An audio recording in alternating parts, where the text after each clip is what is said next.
¿Qué estás viendo? El podcast de cine de ADN 40. Con Andy Montoya. ¿Y tú? ¿Qué estás viendo? Escuchas ADN 40 Radio.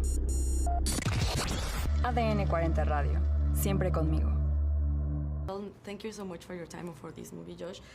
You've played many characters that have like inner violence and inner conflict in their plots. So, what was the main characteristic you saw in this one in Weapons, so you could play it and choose to play it?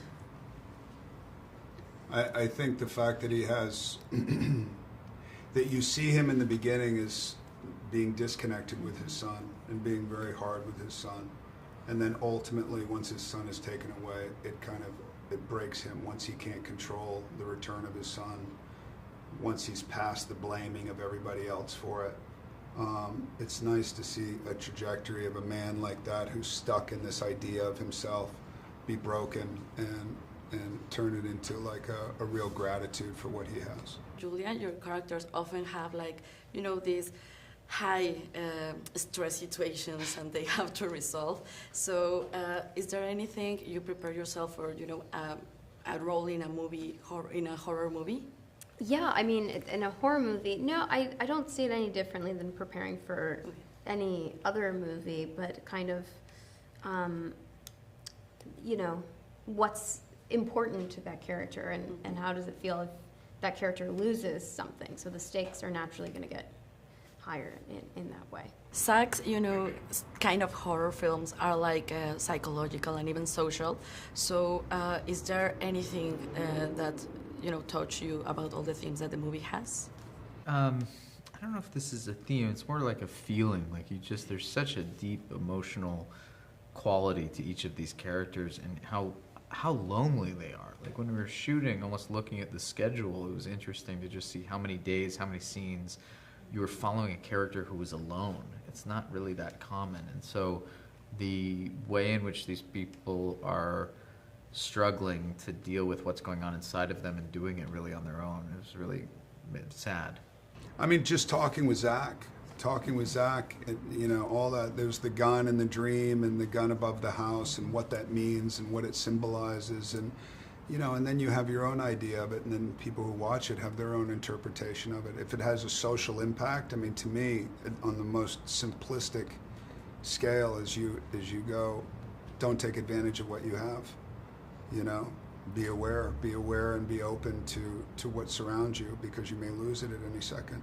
Weapons has this puzzle narrative that you get information in each chapter and with each character. Mm-hmm. How was the filming of it? Did you know what's going on the other stories or something? I mean, I did. I thought about maybe I should just stick with my story and that kind of thing, but no. I like to know the whole thing through and through and through, and then I'm reminded by Zach, don't forget this scene should be a little more calmer because we have this thing coming up that's a really big reaction, and so he designs it very, very well, and I trusted him with that. I didn't trust him as much as I probably should have, and then I saw the film, and then I was like, wow, if I work with this guy again, I mean, he's a very smart filmmaker. The narrative of the film is like in a puzzle thing.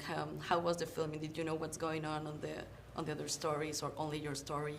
No, I knew what was happening with every story because that was going to affect my story, and also with the script, just reading the script all the time. It didn't change so much with that. It actually helped in a way, so I could kind of understand the character's journey in a way. I hated using that word, journey, but journey, anyway, go on. And how about you, Alden? Yeah, when I first read the script, it just was so incredible the way he created these characters that felt so real, and it felt like it was coming from this very deep place.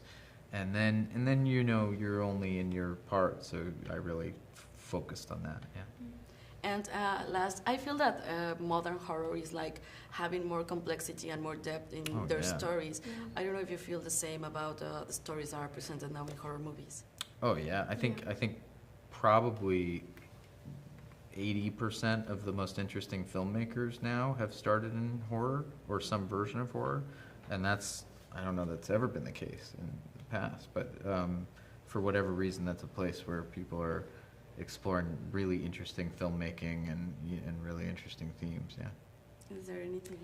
Yeah, I think because, you know, it's an original story, a lot of it. So I think that, not that, you know, IP is great. If IP is good, then, you know, you want the story to be told regardless. But I think because it's original, they can kind of do whatever they want to do in a way, and they can play and create. So I think that that's going to be the attractive genre for a filmmaker to enter. I do, because, I mean, horror stories are, I think as a general rule, fairly cosmetic and all about scaring you and ooh, and all this kind of stuff. And Zach, you know, he wrote this story. He told me this when when we got together. He wrote this story because of somebody that he lost in his life, and his reaction to that story was based on every character that was written.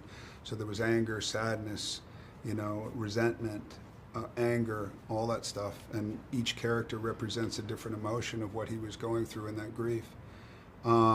So he brings a depth to it, whether the horror, you know, genre is being broken open in a new way or not, which I do think it is, but I think Zach is a major part of that. Well, thank you so much for your time. Thank you. I really enjoyed this movie.